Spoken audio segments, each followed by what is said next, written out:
আসসালামু আলাইকুম সুপ্রিয় দর্শক, আপনাদের ভালোবাসা আসলাম এক অসহায় মেয়ের কাছে। আমরা শুনবো তার জীবন কাহিনী। আসসালামু আলাইকুম। ওয়ালাইকুম আসসালাম ভাই, কেমন আছেন? আল্লাহ তাআলা খুব ভালো আছে। তুমি কেমন আছো? আছি আলহামদুলিল্লাহ। আচ্ছা, তোমার নামটা কি একবার জানতে পারি? জি হ্যাঁ, অবশ্যই। আমার নাম হচ্ছে মোসাম্মদ লিজা আক্তার।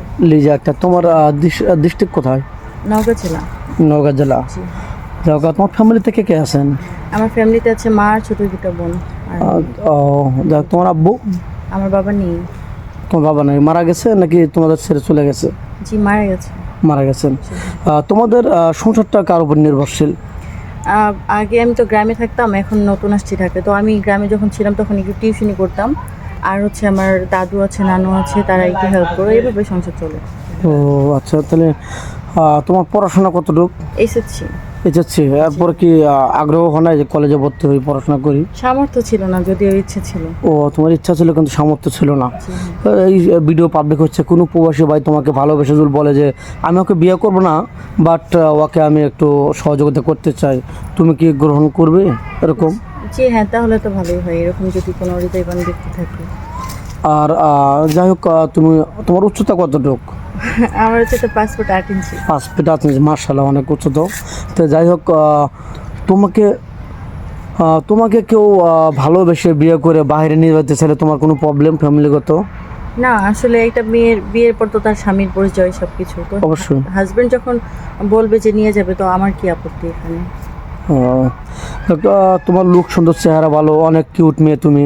তোমার এমন কিছু জীবনে ঘটনা হয়েছে যে তোমার পিছে কেউ অনেক মার্কেটে বা রিক্সাওয়ালা কেউ ভালোবাসার প্রস্তাব দিচ্ছে, এরকম হয়েছে কি? হ্যাঁ, সত্যি কথা বলতে দিছে, কিন্তু হচ্ছে আমার অ্যাকসেপ্ট করার মতো কোনো ইন্টারেস্ট ছিল না, কারণ আমরা দরিদ্র। আর একটা কথাই বলে গ্রাম অঞ্চলে যে গরিবের হাত ধরলে জাত যায়, তো সেক্ষেত্রে আমার এই কথা আমার মাও বলে, এজন্য রিলেশন করার সাহস পাই। আচ্ছা, তোমার চেহারা অনেক ভালো, অনেক সুন্দর মেয়ে। তুমি তুমি তো মুসলমান না? জি হ্যাঁ। নামাজ কালাম তো পড়া হয়? জি হ্যাঁ। আর নামাজ কালাম পড়তে হবে। তো যাই হোক, তোমার পাড়া প্রতিবেশী, তোমার আত্মীয় স্বজন কেউ বিয়ে করতে চায়নি, এরকম কেউ নেই? না, গ্রামের মধ্যে এরকম কোনো কথা হয় না। গ্রামে কেউ নেই?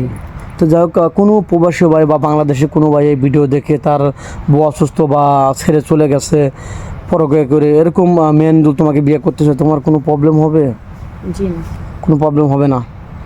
তো যাই হোক, এখন তো বলতেছো হয়তো তুমি অসহায় হিসেবে আমাদের ক্যামেরার সামনে আসছো, এখন তুমি খুবই নার্ভাস হয়ে বলতেছো, পরে আবার যদি তার সাথে প্রতারণা বেইমানি করো, এরকম করবে কিনা? না না, আমরা গ্রামের মেয়ে, প্রতারণা হচ্ছে বেইমানি এগুলো বুঝি না আসলে।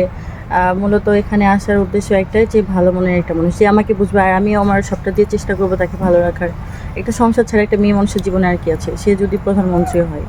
আচ্ছা, আমি এটা মনে করি। যাই হোক, স্ক্রিপ্টটা বাড়াতে চাচ্ছি না। তোমার ভিডিও পাবলিক হচ্ছে, দেশ প্রবাস থেকে দেখছে, তোমাকে কীভাবে পাবে বলো তো?